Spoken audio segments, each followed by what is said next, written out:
Hi all, on the bench today I've got the much heralded B model GE Mobile. Okay, so this was a 18 channel Australian edition. I don't think I've ever seen an American B model 40 channel. I know they do the A model and a 40 channel. I've got the A model and this is the B model. Obviously the boards are significantly different. This has got a twin board. They were a pain in the ass. I don't know what they were thinking, but I'll show you why I think these boards are a pain in the ass shortly.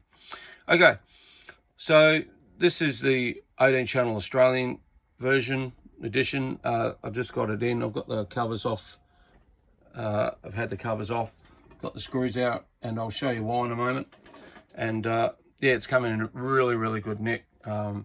Yeah, pretty happy to get this one. Front fascia's in really good condition and everything like that.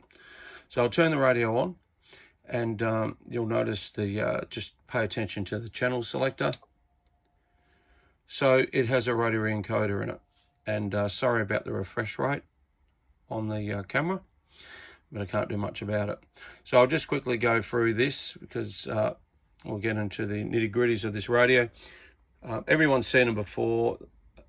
There's nothing different about this radio apart from what's happened internally. It's got the rotary encoder, and it's also got a scan feature. So let's just see if I can get that to work. It's not going to work for me. No, not going to work.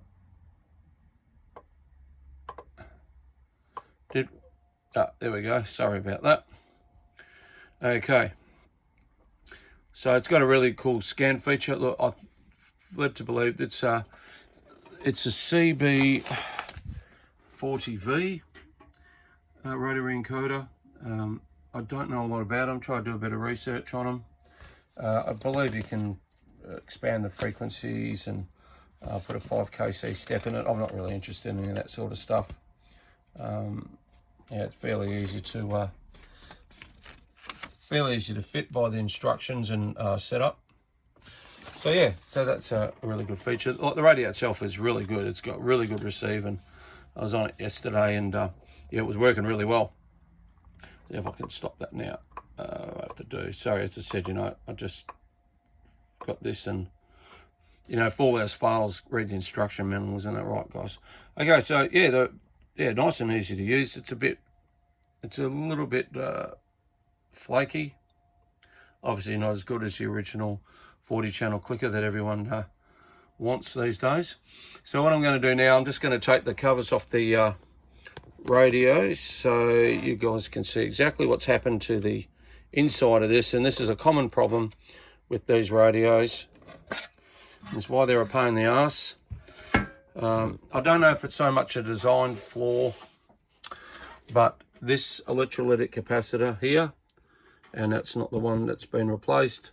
There's a one that's sat right on top of the board, and you can see what's happened. And this is common. And I'll just say to anyone that buys a B model of these, first thing you do, take the top cover off and have a look to see if that 2200 ultrafert cap has leaked electrolytic compound, liquid, whatever you want to call it, and is slowly eating away the tracks. So this one's been repaired. Look, whether I'm not 100% happy with what's happened here, but it looks like the whole board's been cleaned down. All the electrolyte compound, whatever you want to call it, has been removed.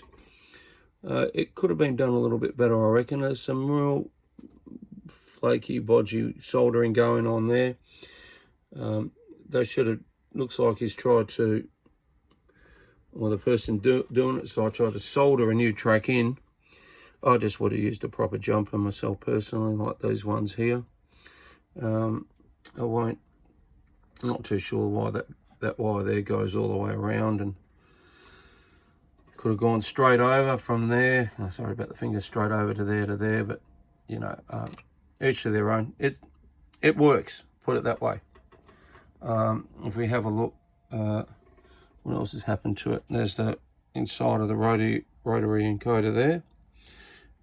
You can see it all there. You can see the PCB and everything like that. The VCO looks like it's standard. They usually go at some stage. There's another problem. They're well renowned for it. So the a lot of people carry on about how good these radios are, and I just reckon they're just nothing but bloody trouble. Considering the VCO goes on these Cybernet boards, especially in these models, and that bloody cap leaking has caused so much drama. And the board itself is a pain in the ass to work on. There's two sides to it, obviously. It looks like something else has happened down in here. Somebody's been chewing away, and looks like some work's been done on jumpers there and the PLL. Yeah, so TX, what have they done here? I'm not 100% sure, but all the electrolytic capacitors have been changed. Would I say it's a good job for the soldering, the rework on the tracks? No, it's pretty substandard if you ask me. But maybe that's something I can fix. It's the rest of it, the RF section seems to be okay, and yeah, not too bad. I'll just turn this off, and I don't think there's too much on the other side. I'll just flip it over quickly and have a look there. Oh yeah, there's a rotary encoder there as well. Some extra wiring. I'll do some research on that. Oh, that goes 3-pin there. What else? I don't think there's anything else that's been really butchered on this side of the board. Yeah, but all the caps have been changed, I can see that. So it looks like somebody has spent a fair amount of work on it. So there you go. There's an interesting one. Wasn't quite expecting to see that. That's maybe something I'll go over one day. Not too sure why that cap has got a sleeve on it. I don't know what that actually does. Probably because it's folded over. Maybe it doesn't want to hit the top of the cover. I'm not too sure, but project for another day. So there you have it. The GE B model CB radio from back in the day. It was 18 channel. Now it's 40 channel radio. Putting the encoder in there maybe because they couldn't get a 40 channel clicker. They're getting harder and harder to find for the Cybernet radios, and especially for these radios. There was a lot of 18 channels in Australia, and that would have been converted over, and I suppose there's only so many clickers out there. Okay, I hope you enjoyed the video, and 73s for now.